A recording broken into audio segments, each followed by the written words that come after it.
युवा साथियों, आज एक नया विषय लेकर आपके समक्ष आए हैं। उम्मीद न छोड़े। तात्पर्य यह है कि जिस उद्देश्य को लेकर, जिस मकसद को लेकर अपन जो लक्ष्य बनाए हैं, कई बार अपन बीच में ही उम्मीद छोड़ देते हैं। साथियों,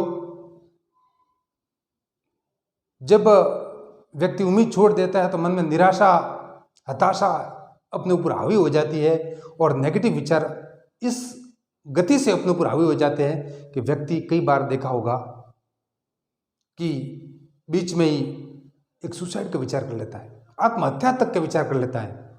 साथियों, अंत समय तक, जब तक आपका जीवन है, जब तक किसी परीक्षा को लेकर, किसी व्यवसाय को लेकर आपके मन में एक उम्मीद है, उस उम्मीद को छोड़ो मत, बीच में मत छोड़ो। यदि आपने उम्मीद छोड़ दी तो आपने जीवन छोड़ दिया। इसका मतलब आपके ऊपर नेगेटिव विचारधारा हावी हो जाएगी और आप अपने आप को मारने मरने के लिए उतारू हो जाओगे। तो युवा साथियों, एक उदाहरण है आपके सामने। किसी प्रदेश का एक राजा था। उस राज्य में 2 बंदी थे, उनको सजाए मौत होने जा रही थी। अब जब सजाए मौत हो जा रही थी, तब राजा ने दोनों को कटघरे में खड़ा किया, दोनों बंदियों को, और पूछा कि भाई तुम्हारी क्या आखिरी इच्छा है, क्या आप जीवन के लिए क्या चाहत रखते हो, क्या इच्छा है, अंतिम इच्छा, या आप क्या कर सकते हो। तो पहले वाले बंदी ने पूछा, पहले वाले बंदी ने कहा कि राजा मेरी कोई आखिरी इच्छा नहीं, मेरी कोई उम्मीद नहीं है। राजा ने कहा कि ठीक है, कल ठीक सुबह 7 बजे आपको फांसी पर लटकाया जाएगा। उसी समय दूसरे बंदी से कहा कि आपकी क्या उम्मीद है, आपकी क्या इच्छा है। तो उस दूसरे वाले बंदी को यह मालूम था कि जो राजा था उसको सबसे अपना घोड़ा बड़ा प्रिय था, घोड़े से बड़ी छात रखता था। तब उस बंदी ने कहा कि राजा, मैं एक काम कर सकता हूं कि आपके घोड़े को आकाश में उड़ा सकता हूं। राजा ने कहा कि मेरे पास वो विद्या है, उस विद्या के बदौलत मैं उस घोड़े को आकाश में उड़ा सकता हूं। अब राजा विचार करने लगा, तो ठीक है कि नहीं उड़ाया तो कि मुझे गोली मार देना उसी समय, लेकिन 6 महीनों का टाइम मुझे चाहिए। रात को दोनों बंदी वापस कोठरी में गए। पहले वाले बंदी ने दूसरे से पूछा कि आपने झूठ क्यों बोला। दूसरे बंदी ने कहा, मैंने झूठ इसलिए बोला, पहला कारण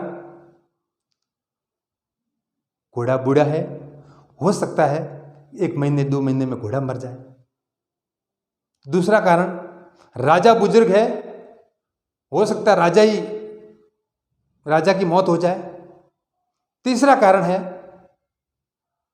मैं भी स्वाभाविक कोई मृत्यु हो जाए।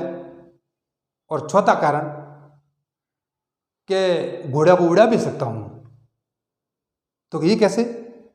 तो कि तेरे से मैं 6 महीने बाद में मरूंगा, तो मन में उम्मीद तो है ना, मरना तो मुझे भी है, लेकिन मैं 6 महीनों के लिए उम्मीद, मतलब कहने का तात्पर्य यह है कि जिस प्रकार उस बंदी के मन में उम्मीद थी, तो हमें भी अपने जीवन रूपी परीक्षा में, जीवन में बहुत सारी बातें आएगी, बहुत सारे आपके सामने चुनौती आएगी, चाहे परीक्षा को लेकर, आपके वैवाहिक जीवन को लेकर के बहुत सारी बातें, बहुत सारी समस्या आएगी।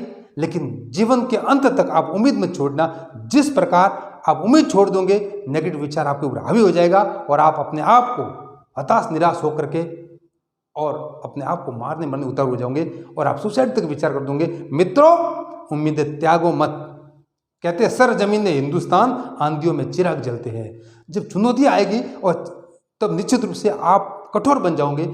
अतः मेरी तमाम युवा साथी जो किसी व्यवसाय को लेकर, किसी कंपटीशन एग्जाम को लेकर आप तैयारी कर रहे हो, अंत समय तक, जब तक आप पात्रता रखते हो, अंत समय तक आप अपनी उम्मीदें मत त्यागो, अपने हौसले को मत कहते हैं ना, हौसले मत हार ओ गिर के मुसाफिर, ठोकरें तुम्हें चलना सिखाती है।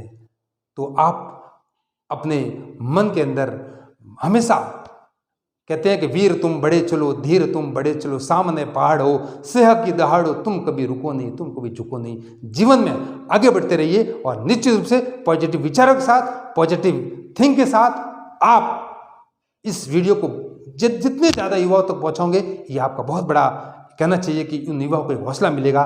जय हिंद, जय भारत।